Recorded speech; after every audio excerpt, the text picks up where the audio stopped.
I'm Michael. I'm with the Rebel Legion and 501st. Sorry. I'm Kathy, otherwise known as Lord Santa, from the Bank Trilogy of books from the Empire. I am Quinn, and this is the SRS costume, but I also have a sister and a chess for the Dark Empire. My name's Chris. I'm the clan leader for the Mandalorian Mercs for Kentucky Blue Moon Clan, also known as Rexter Calebra. I'm Ben, for local 501st. And we're just going to talk about Star Wars costuming. Excuse me. We're going to talk about our costume groups as well. We won't try and give you too much propaganda on those. You don't have to be a member of the clubs to enjoy Star Wars costuming, but there are a lot of benefits to it. Basically, pretty much for the 501st and the Rebel Legion, we're looking for canon costumes, just like they stepped off the movie screen. If you see it in any of the 6 movies, well, 7 movies, counting the Clone Wars movie, if you see it in any of those movies, somebody has done it. Basically, the Rebel Legion are all the good guy costumes. They're the Rebel pilots, they're the troopers, they're the Jedi. The 501st are all the bad guys. They're the Stormtroopers, the Imperials, the Darth Vaders. And with the 501st and Rebel Legion, we do a lot of charity work. We do not do any paid appearances. It's all volunteers. We put the costumes together ourselves. We do stuff like Make-A-Wish parades, Make-A-Wish for kids, hospital visits, that kind of thing. We also, one of the other benefits is you get a lot of behind the scenes, backstage access to a lot of the celebrities. So you don't need to join one of our clubs to enjoy costuming, Star Wars costuming, but there are a lot of benefits to it if you want. I'm going to talk just real quick a little bit. We have a lot of costumes to talk about, but just on the Rebel Legion 501st, let me get Adam to step up here. Some costumes cost a lot to put together. The Stormtroopers can be about, depending on the kit that you get, be about between $500 and $800. The Vaders and the Boba Fett's, you're looking at between $1,000 and $2,000. To get into the Rebel Legion 501st, you don't have to have a whole lot of money. It just depends if you can sew or not, or if you know someone that sews. Adam's costume here is Rebel Fleet Trooper. That's the very first costume you see in the very first Star Wars movie. As they're defending, you see them even before you see the Stormtroopers or Vader. He has just some gray cargo pants. The shirt is just, the bib in the front is just, he bought 2 shirts the same color, sacrificed one, and made the bib in the front. The vest is a BDU shirt that's been modified. The helmet, there are people that make kits for that. That's about between $60 and $80, depending if you want it assembled or not. His rifle is just a Nerf rifle that they put out a couple years ago, just repainted. Then just the belt and holster, and he looks like he stepped off the screen. Now, he's not a member of the Rebel Legion, but that costume right there is approvable. Thank you. On the 501st side, Sarah, we see Sarah here and Ben. What they're wearing is the Imperial Crew costume.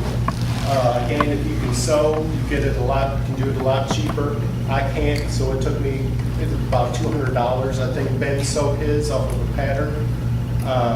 But it's basically just a jumpsuit, boots, belt, some patches, and a hat. So all that, probably about $150, $200. And Ben here's canon. Sarah's not. She would have to do a couple upgrades, but that does not, she doesn't have to. She can just have fun with that, do whatever she wants with that. And the other thing is you see the jumpsuit. It's the same jumpsuit as I'm wearing, except mine's orange, obviously, but it has the same pocket placement and everything. in the original Star Wars movies, they had to save money, so they used a lot of the same patterns. They used a lot of military surplus to make their costumes, like our boots here, just military surplus. They Those are modified. cavalry boots, correct? No, actually, no, just trooper boots. A lot of the weapons that they used were military grade weapons, so they just added a lot of doodads onto it to make it look a little different. And yeah, a lot of the helmets, the uniforms are all just from military that they just repurposed. Thank you. So you can get into a lot of money, and there's always upgrades to do with your costumes. But you don't have to have a whole lot of initial investment, especially depending if you can sew or not, or if you have to pay someone else to sew for you. And I'll pass it on now. That will be all I say for right now. Go on. Again, my name's Kathy. I'm costuming as Lord Xana from the Extended Universe, specifically the Bane trilogy of books with the Dark Empire. We are also a Star Wars costuming group, and like every costuming group that is represented here, we fall under the umbrella of Lucasfilms. So we strive for integrity. The Dark Empire does extend the ability for someone to do custom costumes if they wish. Again, we expect great integrity, and we have certain guidelines even for our custom costumes where if you're doing a Sith Lord, you do need to look like a Sith Lord, and there are certain belt styles and things that are only acceptable for that. Lord Xana, for instance, there are very few renditions of her, and I'm hoping that Drew Carpation will, in fact, I'm going to be emailing him, asking him if he can please get an artist to do a better rendition of her so that I can more canonize this costume and hopefully enter her with the 501st Legion. But for the Dark Empire, this is good enough. I did a lot of customization on her costumes that I wear. If many of you have seen me through the weekend in different attire. One, I have a black dress. The other one is what I call my battle gear, which looks more like what she is showing on the book cover of Rule 2. This one here, if you read the books, it talks about her wearing a burgundy gown in one of the scenes in the books. So I found this gown, and it's got a cloak that goes with it, which is just too hot to wear today. But I've got a customized belt that I put the utility pouches on. The saber is also custom. Most people recognize this as Darth Maul's saber, but on the book, Rule of 2, she is holding the saber. So as far as I'm concerned, Darth Maul has Xana's saber. But Nika pretty much covered just about everything else that I can say. We also do charity work. We do museum openings. We go to movie openings, just all kinds of stuff. And I have a lot of fun. Our costumers are not expected to show up at everything. You pretty much pick and choose what you want to do.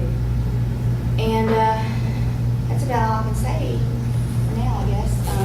So I'm going to turn it over to Estrella, who is our Sith Recruitment Scout, our SRS branch of the Empire that we have now. And it was her idea, and we're exceedingly proud of her. I am what's called the Nessari of the Dark Empire. I'm a membership officer. I'm also a Genari, and I'm speaking the Sith language here, which means Temple Master of our region. She is the Nessari of her branch, and her designation number is actually SRS 001 because she's the founder. So, Estrella, take it away.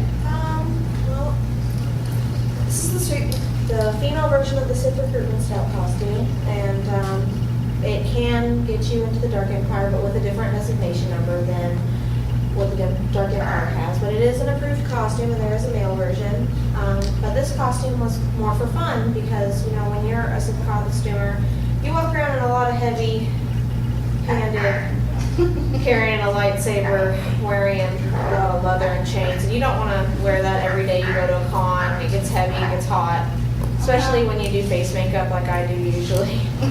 So, I mean, this came about just talking to one of our friends that are also in the Dark Empire saying, well, you know, the Dark Empire said, you know, the Sith says they have cookies. I haven't seen any cookies. Well, I brought this idea up, and it's pretty much just a Girl Scout, and we're going to use the idea when we go to cons for charity to sell prepackaged cookie with raffle tickets and give the money to charity. So, I mean, it's another way of helping out charity and having fun and being a Star Wars costumer. So. Right. Well, we've talked to the good guys, we've talked to the bad guys, now we'll talk to the morally questionable. We're everything in between. We're the Mandalorian Mercs. Like the rest of the groups that spoke today, we are also a non-for-profit Star Wars costume group. The main kicker about the Mandalorian Mercs is our main focus, other than the charity work, is customized characters. You will go, if you go through the ranks of the merch, you will see 1, 2, 3 Boba and Jango Fett's tops. We've got almost 300, actually almost 400 members now worldwide, and every character is completely unique. If you take a look at all of our members, these guys have created their own personas, their own armors, and you'll never see them anywhere else. That is because Karen Travis, an author, wrote some extended universe Star Wars books, and the group was created to take the idea of the Mandalorians and just run with it. We have ideas on what the armor needs to look like. Everyone makes their own armor, or you can buy it depending on how you want to handle things. And sky's the limit. We have certain guidelines for our armors that need, you know, size, shape. Everything needs to look much like the other groups. You need to have it look like it could come off of the screen. We do have a very high standard of our costume quality, but at the same time, other than that, knock yourself out. Again, we do a lot of charity work with both Rebel Legion, 501st, and the Dark Empire. It's really about it. You need us, we'll be there. And with all the groups, all the costume groups do try to work well together, especially in this area. We have a very good rapport with each other. I should also mention 501st, worldwide, something over 3,000 now. Rebel Legion worldwide, probably about half that. We passed actually 5,000 plans. May with someone from our garrison. Jeff Lester's brother was a member of 5,000. How many years old is the 501st? We're going on 15. 15? Yeah. Wow. About 15. Wow. Remember at C4 it was the 10 year. So yeah, I think we're coming up on 15 years. And the 501st is probably the granddaddy of all the groups. Everyone kind of split off from them. You know, the rebels split off from them. You know, you had some people that just didn't want to dress up like bad guys all the time. They wanted to dress up like some of the good guys. So they kind of formed their own splinter group way back when. The Rebel Legion's about 10 years old now.